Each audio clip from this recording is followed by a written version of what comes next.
Webelero byaye bakuru lipamonia amaana gosobo limo yes Morangi yo botana o Pastor Nicodemus committee para organize conference Pastor Church Ondeki.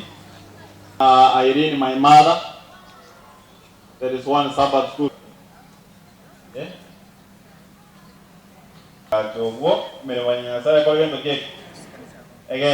Kwa vile tulikaa na Mheshimiwa Raila Amolo Odinga, Raila alitaka nchi hii ikombolewe kutoka minyororo ya ufisadi, minyororo ya kugawanya wananchi na minyororo ya serikali ambayo inaua watu.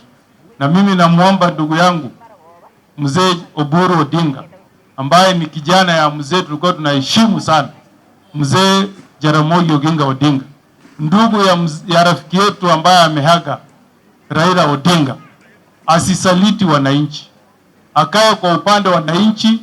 Tuhakikishe kwamba tunasukuma kukomboa nchi kutoka minyororo ya ufisadi, minyororo ya kugawanya wananchi na minyororo ya serikali ambayo inatumia mabavu kuua vijana wetu.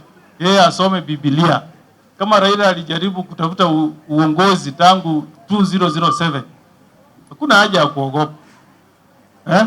Na mimi mapasa nataka nikumbushe Mheshimiwa Oburu, Biblia inasema Judas ambaye alimsaliti Yesu, Judas ambaye alimsaliti Yesu kwa silver 30, ambaye alimsaliti Yesu kwa silver 30, hata hiyo pesa hakufurahia.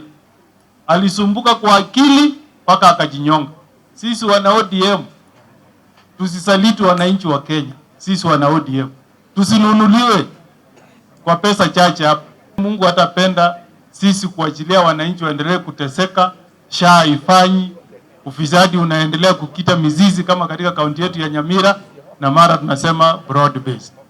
Ikiwa ODM hawataki kusimamisha rais, wawache wale ambao wako katika Azimio, Jubilee iko pale, Wiper iko pale, na sisi ODM hatujatoka pale, tuko pale, tusimamishe.